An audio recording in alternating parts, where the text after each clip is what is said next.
Okay, let's get the ball rolling. First of all, thank you. Thank you guys for being here.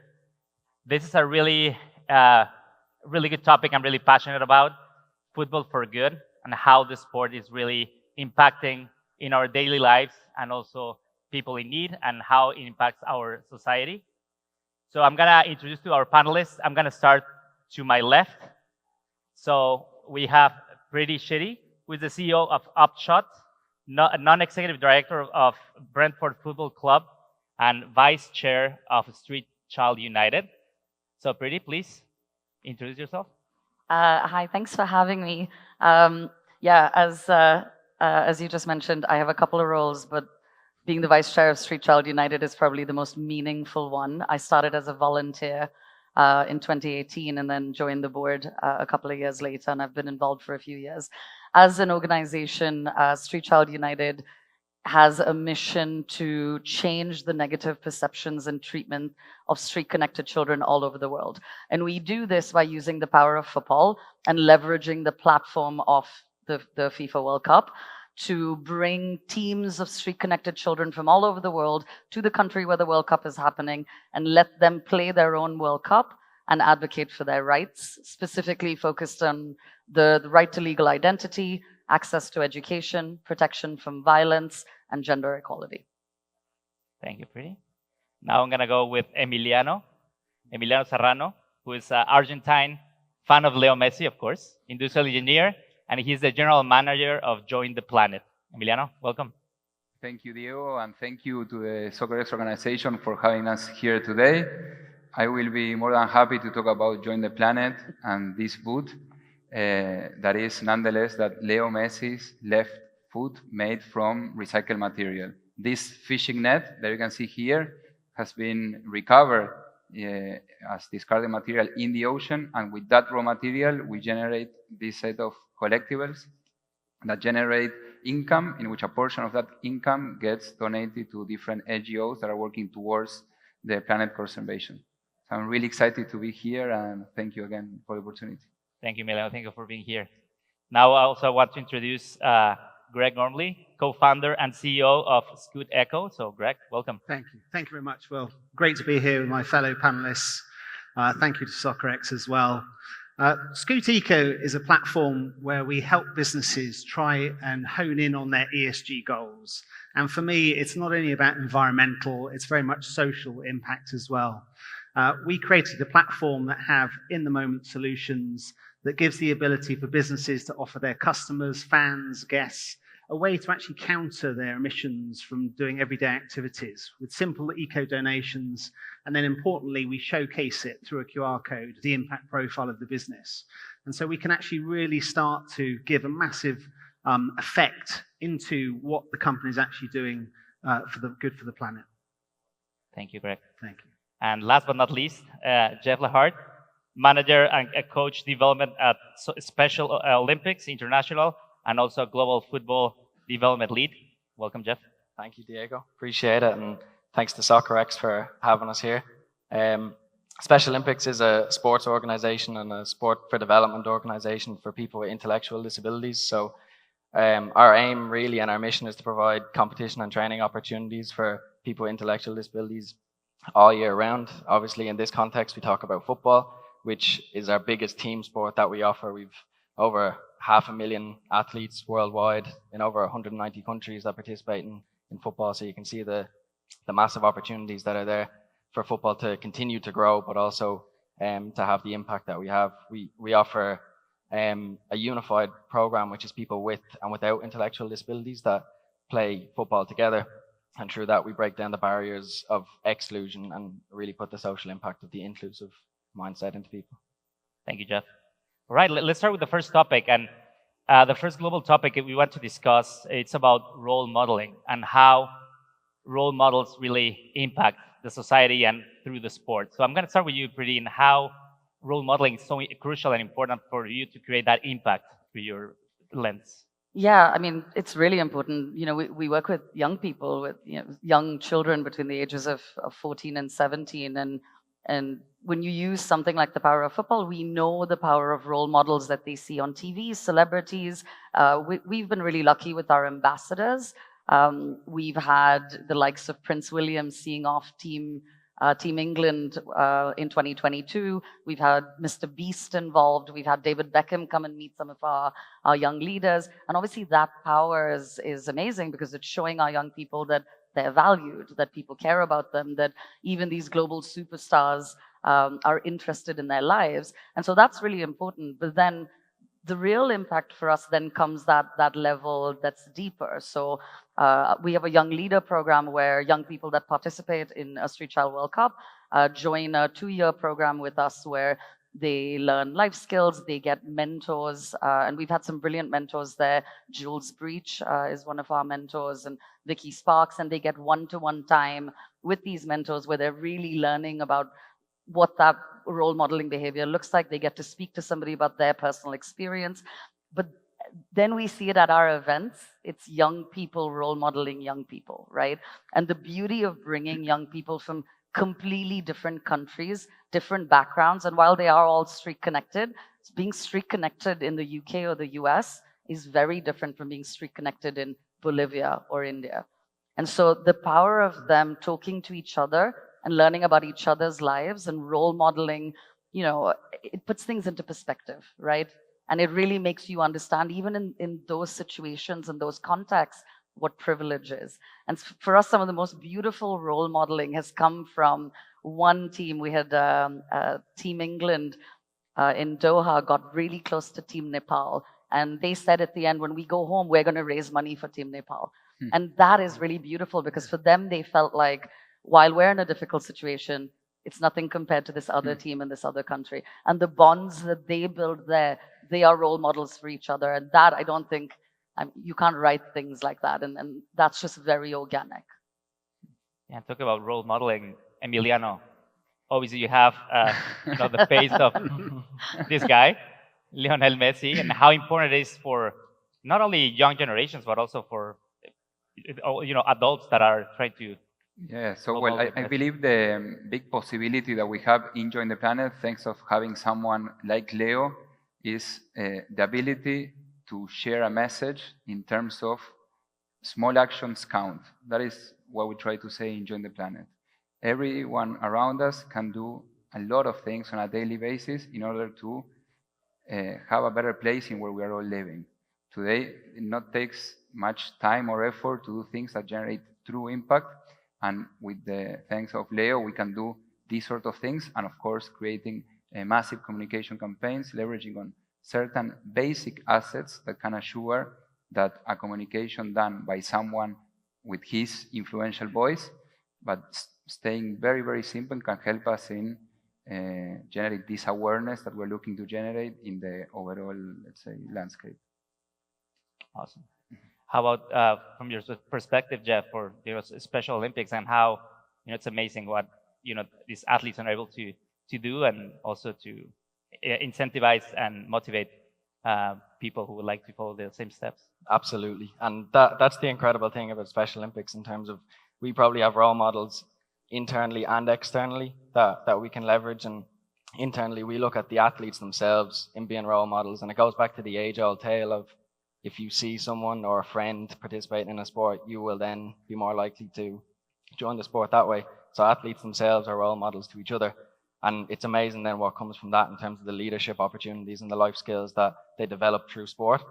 And then you tap into the likes of the coaches who take the time out of their day to engage with the athletes, to really go down to the individualized level of what the athlete needs, how to communicate with them, and how to develop them to the best of their ability on and off the pitch. So it's incredible in terms of the internal opportunities, but then to look at what Emiliano says as well in terms of leveraging people of influence. So the likes of Messi, where we can see on the screen here that during the Copa America this year, all captains from each of the nations wore their captain's armband with "choose to include," and that could have been in Spanish or English depending on what it is.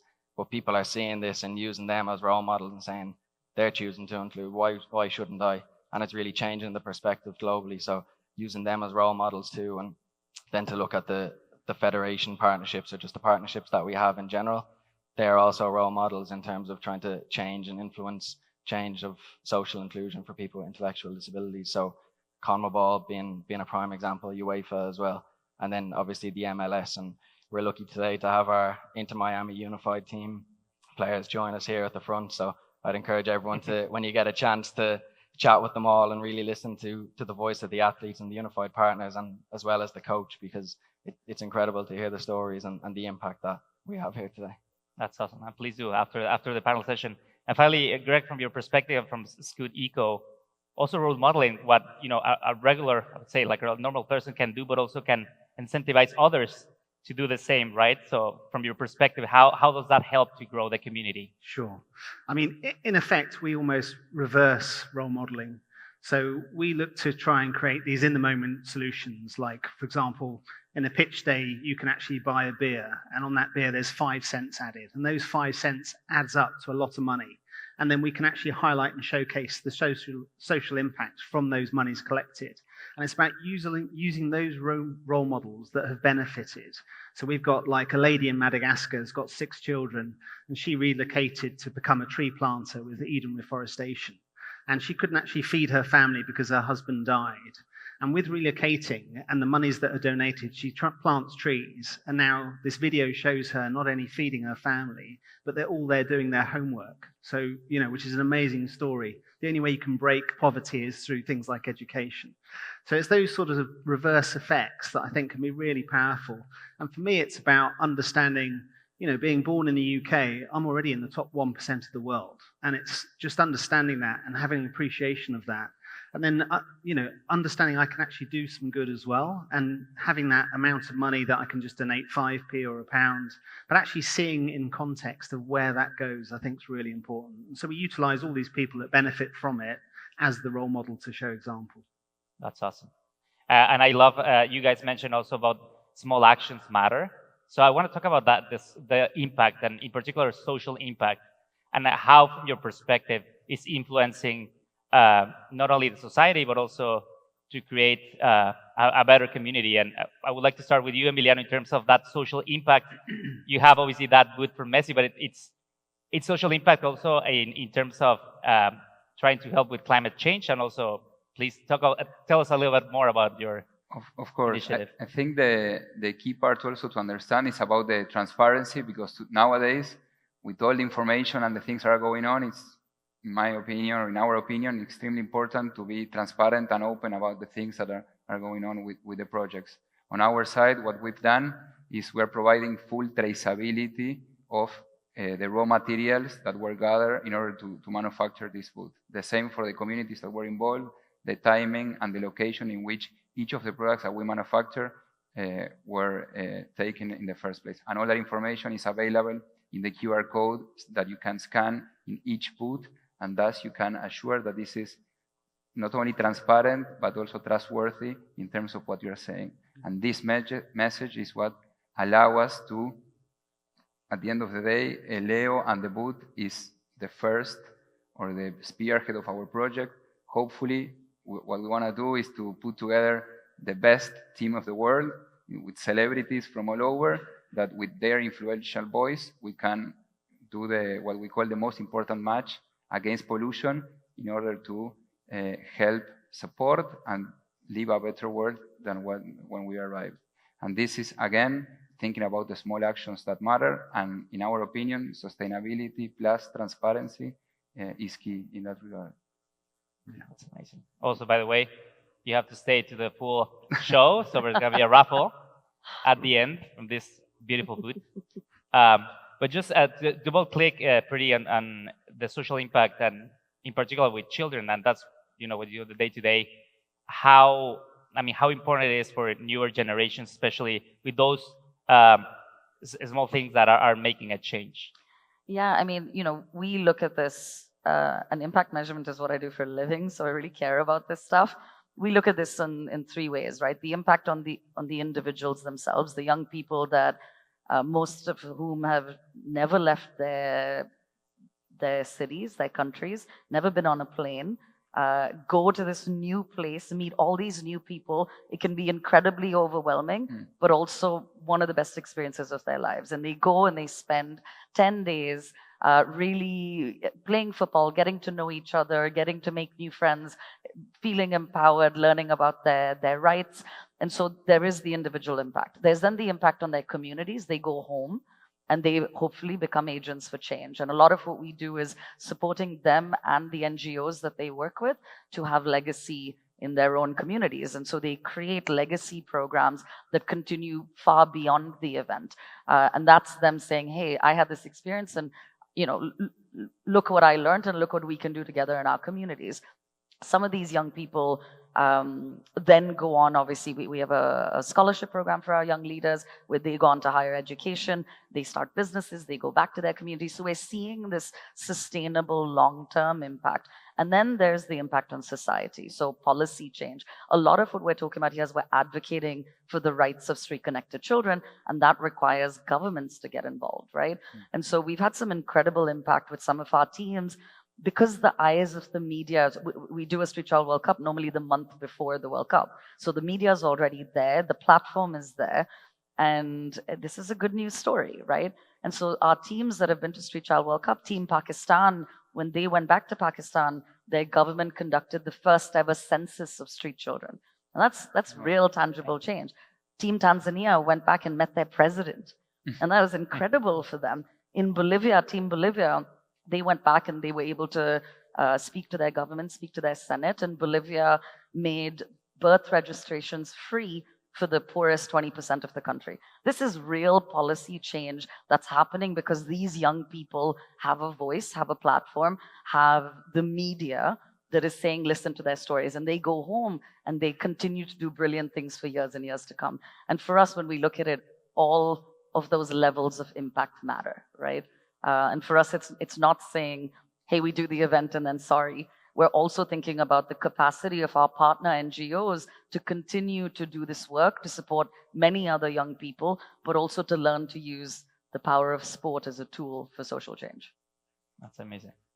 I'm Greg from your perspective, and you already mentioned about those small things matter. And I want you to talk a little bit about climate change and how you guys are driving, by planting trees. And I saw a co-start, maybe we will share some after the session, but actually if you do the QR code with your phone, it plants a tree, right? Yeah. You can tell better. Yeah, sure, no problem. Go for it, Greg. Just following on from what Emiliano said about taking refuse from the sea, the media has a role to play, and I think Scoot Eco is a little bit about education, helping people understand what's important. The media likes to attack Taylor Swift and her jet, and it's like, yes, that does have a carbon footprint. However, she buys carbon credits. She also brings huge amounts of wealth into the countries she's playing in. But they don't like to talk about things like the Great Pacific Garbage Patch. This is off the west coast of America. It's a patch of sea where all the seas collide and actually collect plastic together. Now, this is now twice the size of Texas, which is 3 times the size of France for any Europeans, which is absolutely vast. And the cleanup program to actually remove this plastic from the oceans will cost billions. No government wants to touch it because it's international waters. So there are charities out there that is doing a huge amount to pull that in. So I see part of our role is getting businesses that are trying to set their ESG policies and goals, where they're looking at countering their carbon footprint, helping them identify about how we can make projects linked to their business, linked to what they're doing, and actually make them really relevant. And I think it's really good to actually use our platform to showcase and get that message out further and further. That's amazing. And by the way, where's that patch currently is in the Pacific, right? Yes. Yeah. Okay. So yeah, and it's growing, obviously. It's growing, and it's created its own environment. And we wonder why plastic is now coming into the fish, because this whole sort of plastic floating island is now created its own environment. So fish are feeding from it, etc. And it's like, we reap what we sow. So we have to be careful. And it's about time we took responsibility for it and owned up for it. And this is why I'm saying about your actions, everyday actions. I'm not telling people not to fly and not to do this. All I'm saying to people is be aware of what that impact and footprint is and do something about it. And we give really simple products to enable that for businesses. Oh, and it's really important, right? And personally, just for example, at home, composting, right? It's one of small things or small actions you can do to start changing the mentality. And I think that's great. Jeff, I want to do with you in terms of the social impact, and obviously with Special Olympics. How how important it is for you to, again, we talk about role modeling, but now in terms of social impact, how is impacting society in terms of people who want to participate in Special Olympics, but also who look at that as a role model and to follow the example. So when you look at the population of the world, it's estimated that about 3% of the global population has an intellectual or developmental disability. So what people see as a small number, it's still a significant amount of people. And then you look at the barriers that they face as well in terms of participation in sport. So that's not just the barriers that they face or the challenges that they face on an everyday scale. So the most common barrier that they face is the feeling of exclusion, so that they're not going to be accepted, and that maybe they're not going to be welcomed into an environment. So when we look at that from a social responsibility side of things, we look at the actions that we can make, and I think everyone's mentioned it's the small pieces that you can do. And when you look at elements like education of people who are not within the sport, but also education of coaches, education of unified partners, when you take our unified model of people without intellectual disabilities where they participate together, that breaks down the barriers. So the challenges that people with intellectual disabilities face on an everyday level are forgotten when they get to the sports field. So those challenges of feeling excluded or feeling disregarded, when they get to the sports field, everyone is equal, and it's the same expectations of you must show up, you must train hard, you must compete. And I think they're massive changes. Well, they're only small pieces that people can do. And then when we look at some projects that we've done as well in terms of social impact, we worked recently in Kenya where we tried to create unified football leagues, so regular training and competition opportunities for female people with and without intellectual disabilities. And what we found there was them partnering with the county government. So this place is 3 hours outside Nairobi, so really rural, but the partnership with the county government there allowed for schools to get access to medical staff who were able to go into the schools, but then also into the communities themselves and diagnose people who had not previously been diagnosed that had intellectual disabilities. So having that access and those diagnoses then meant that they were able to receive the care and attention that they needed to enhance their lives. So whether that be just within school to reintegrate them back into the education system, but then also obtaining the benefits of sport through regular physical activity and health, but then also benefiting them in terms of communication and integration into society. Well, education is key, right? In every facet of what you guys are doing, right? Anything you would like to add? Because I wanted to add, before we go to what's next, I wanted to ask you guys also, where are you in your journey particularly? Because I think it's good for you guys to share and see, where's the goal and where you are right now and how you see the future. So I'll start with, who wants to start? Start with you, Preeti. With me? Yeah. Go. Listen, it is a journey, right? Like we're talking about bringing 240 children from all around the world that don't have passports, most of them, to a country. It takes a village. We are in the process of picking our host city to host the Street Child World Cup 2026 in, and we'll talk about that in a bit more detail. We have our Young Leaders program that's ongoing. We've got legacy programs that are happening. We've got partners that we're supporting. It's a really small team. Some of them are here and they work incredibly hard. It's really easy for me to sit here as a board member. I don't do the work day to day. I get all the credit. And it's super easy for me to sit here and say, yeah, listen, we have all this impact. It's fantastic. It's really hard. And we're constantly looking for the next opportunity. We're juggling a lot of things. And I think that's why platforms like this are so useful, because each time we go to a new country, we have to start from scratch. We have to find partners from scratch. We don't know the local landscape. And that's why, for those of you that are in the room, that you're part of a host city committee, or you work for a brand, or you work for your local infrastructure organization, come talk to us, because this is the time where it's really useful for someone to say, hey, I know a hotel chain where you can house 500 people safely. Or I know a bus company where you can do logistics. Or I know somebody at the State Department that will help you get visas.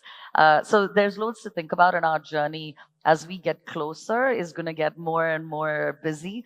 And we can use all the help we can get. So yeah, please do come talk to us. We have a booth 319, and we're here tomorrow as well. But it really does take more than a small team to create global impact at this scale. So yeah, excited for any support we can get. How about you, Emiliano?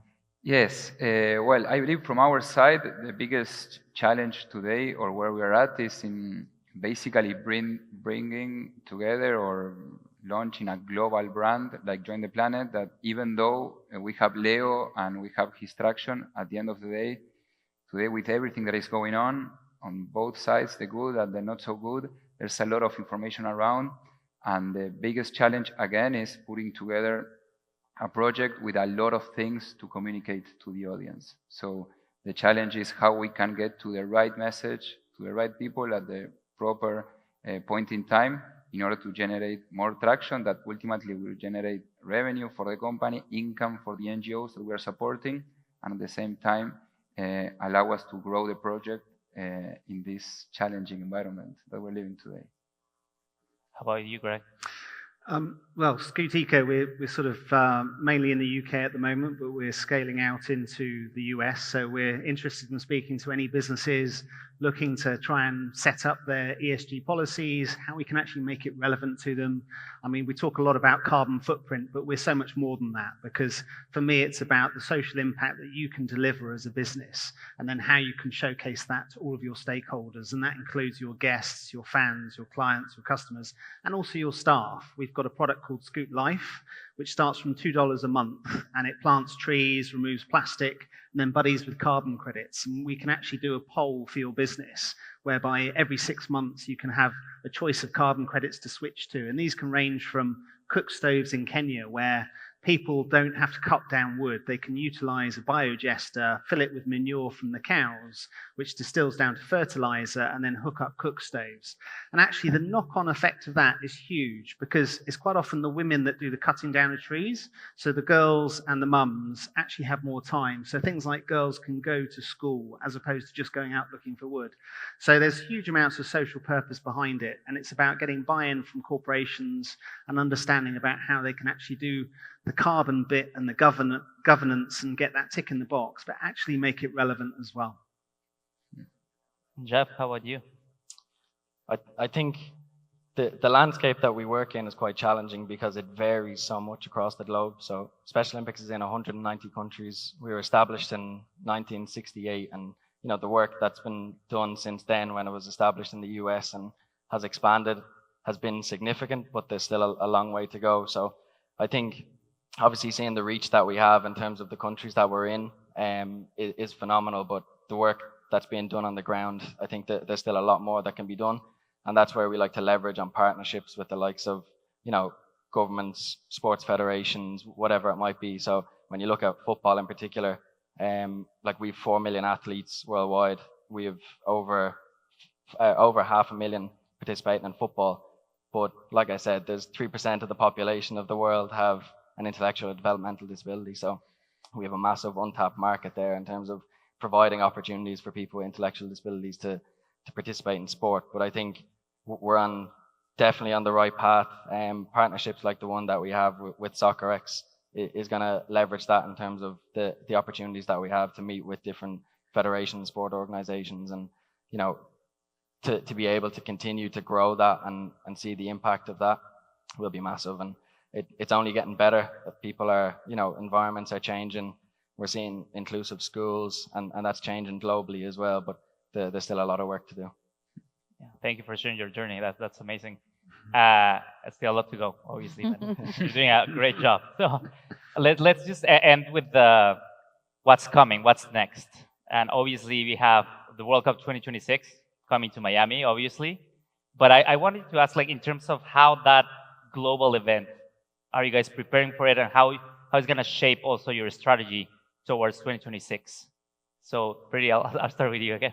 Yeah, obviously for us, this is a major moment. It's our next Street Trial World Cup. And it's super exciting, right? Our plan is to bring 24 teams of street connected children, 12 girls and 12 boys from 24 different countries to come here and experience their World Cup. So they are going to play a World Cup. We have a festival of arts where they get to express themselves. We do congress sessions where they amplify their voices, they advocate for their rights, and hopefully have an incredible experience with all of the eyes of the media on them. Something we're really excited about is our campaign that we started in Doha at the last Street Child World Cup. It's called 1,000,001, and what we're hoping to do is get 1,000,001 birth registrations around the world, because obviously that's one of the areas that our young people are advocating for. But we're also looking to then get 1,001 higher education scholarships and 101 young leaders. And these are some big numbers, right? And so for us, leveraging the power of the FIFA World Cup in 2026 kickstarts all of this for us. As I said earlier, we are looking for our city to host it in. And so, if any of you want to host the Street Child World Cup, or even want to do a smaller legacy event with some of our young people, we're super open to that. It takes place in May 26.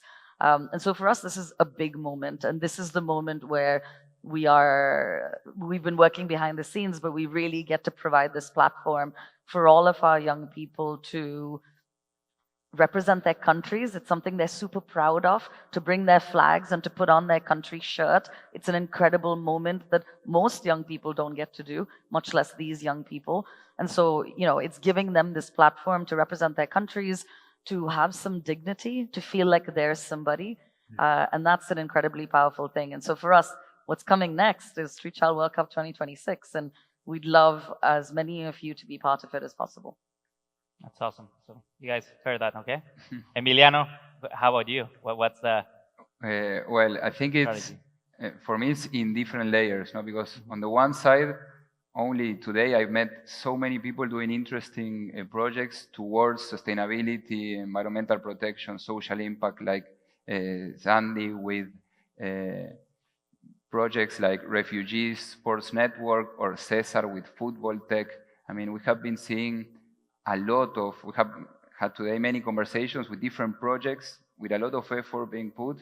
And I believe the key part in the coming years that will be key is the possibility of somehow gathering all that strength or all those efforts and work towards a common goal, which is bring awareness to the audience in that little actions matter. That would be, for me, the key message to be able to send for us Join the Planet, and leveraging again on stars like Leo and the ones that will come next.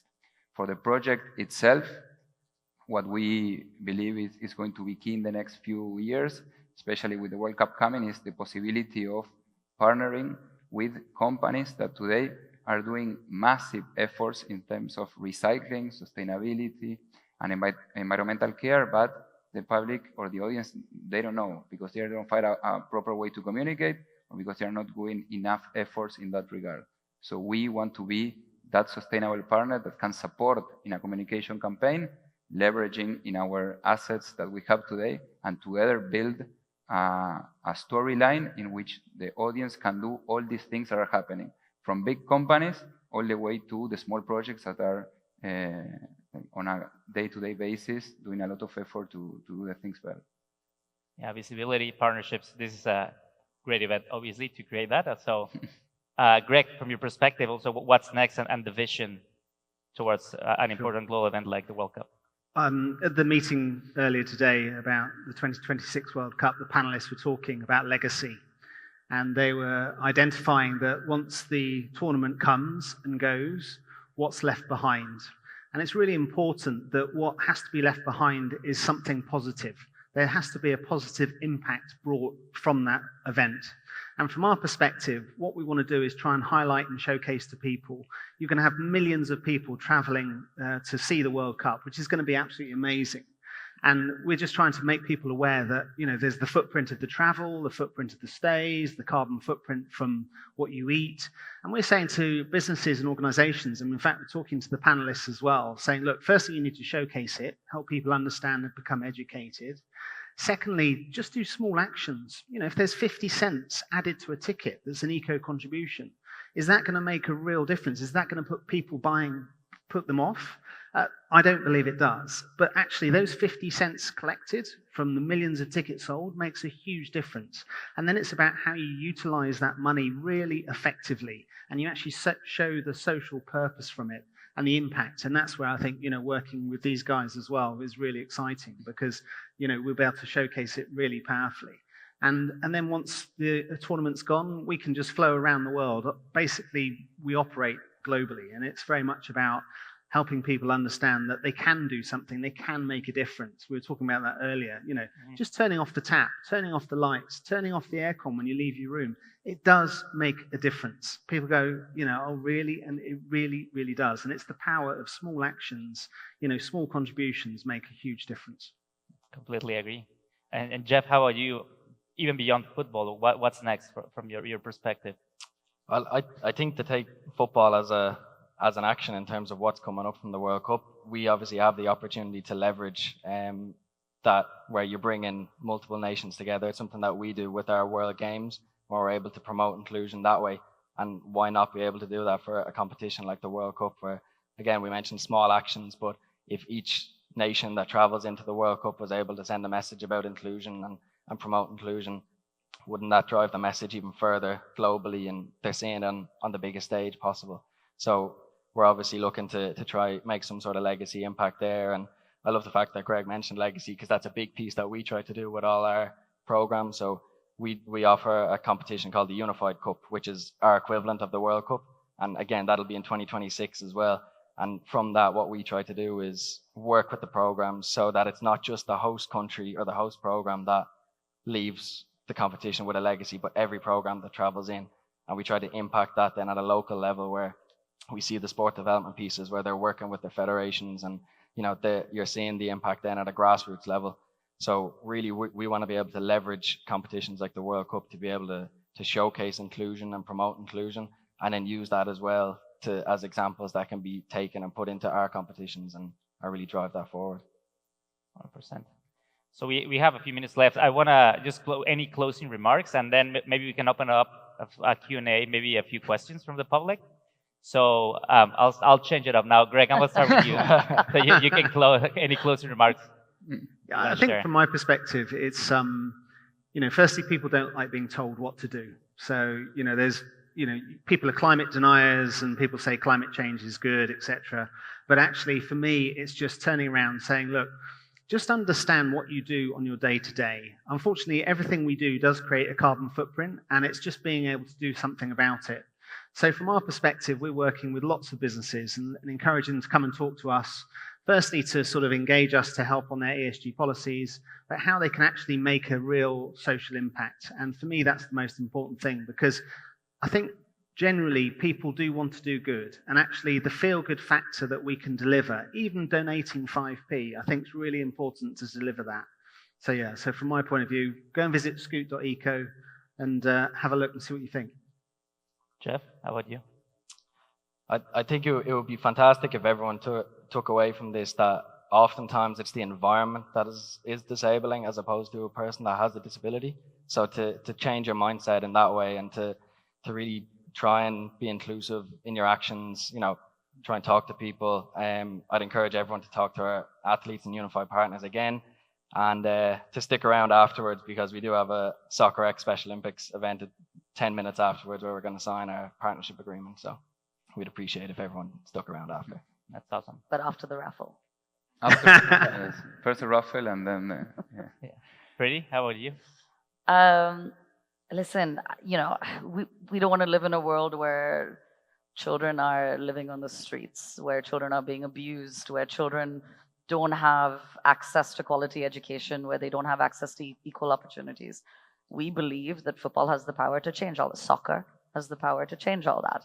So it's pretty simple. And I think as you go about your next 18 months of how are we going to leverage the World Cup, and what are we going to activate, and what partnerships are we going to build, I think just spare a little thought for, think of the change we could make for young people in the world. And I think just by doing that, whether it's with us or with anybody else, with any of these brilliant people on this panel, small actions can lead to massive change. Emiliano? Yeah. To be honest, I want to say go to jointheplanet.earth and buy the boot, but I think it's not not for the right time. But no, I mean, besides the fact of the we're promoting our first product here in SoccerX. I believe that at the end of the day, what we were saying here, that small actions matter, is what we all need to feel it really inside, because there are things going on crazy, like the patch in the middle of the Pacific, and people say, okay, how can I do, what do I have to do, what's going on in the middle of the ocean? Probably not so much, but at the same time, all of the things that we do on a daily basis really have an impact. And this is a symbol, and this is the icon of what the trash, by regenerating or recycling with different programs that are going worldwide, not only Join the Planet, but lots and lots of programs, can generate in terms of an impact. And that positive impact has a message very profound. And if you put together sustainability, transparency, traceability, all those values add together to a very profound and deep project that all that we intend is to generate awareness that very small actions really matter on a daily basis when you add all together. Well, thank you for sharing your passion, your insights, and what you're doing to change the world for a better place. We have a few minutes for a couple questions from the audience, so please raise your hand and you can ask to the panelists who would like. 14 to 17. So yeah, and we've got boys and girls. Any other questions? Have room for one more. Yeah.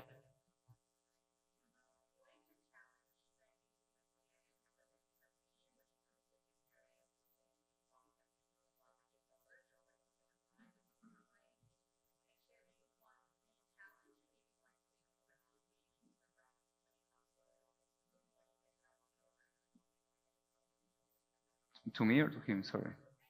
I mean, from our perspective, we've sort of created a program that we think makes a lot of sense. So it doesn't cost the business anything at all.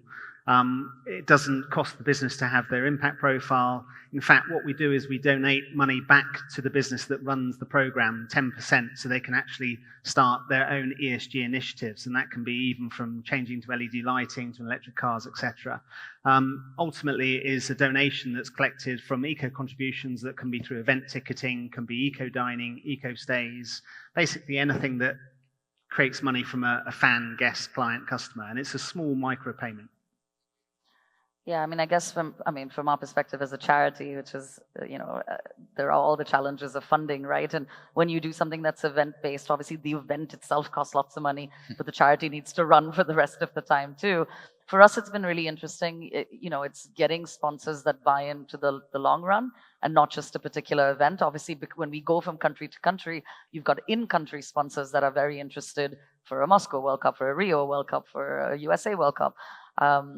But are they then interested long term? And we've been really lucky to have some brilliant partners and sponsors, Visa, International Schools Partnerships, that are with us for the long run, and they see the value in not just doing an event or doing a program, and we were talking about this earlier, also engaging their employees, right? Where it's like the employees come and volunteer and they feel they're part of it. They do things during, before, after, and sustained. And I think probably the biggest challenge is finding those partners that are fully embedded long term, not just the month before the World Cup when all the media is looking, right? Because obviously it's a brilliant branding opportunity, but we need more than that for the organization to do the hard work over the years in between. Awesome. Well, thank you again, Rudy, Emiliano, Greg, and Jeff, for your amazing insight and this really good chat. We're gonna wrap things up. Obviously, we promised it's gonna be a raffle. So, Emiliano, is it gonna be? Yes, we have a special treat for today's participants. So the raffle would go like this: somewhere in the room, below your seat, there's a Willy Wonka's golden ticket. This is Join the Planet's sustainable so check ticket. Check the ones next to you if they're empty. Check the ones next to you, because below the seat, there's one chair. I don't know which one it is, to be honest. Oh, you don't know which one it is? Everybody search for it. It's got. Hey! Come so we can.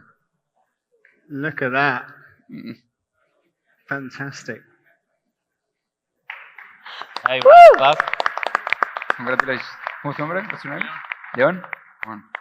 Well, Leon, this is the golden ticket. This is Leo Messi's collectible boot. You will take with the box as well. Do you want the fishing net or no? No. You can take the boot. This is a gift from Join the Planet. From all of us that thank you for Diego and the team to letting me do this today. So feel free. That's great. Thank you. Un gusto. Thank you. Well, thank you. A big round of applause to our panelists, please. Thank you so much for attending this great session. Super. Thank you. Love it.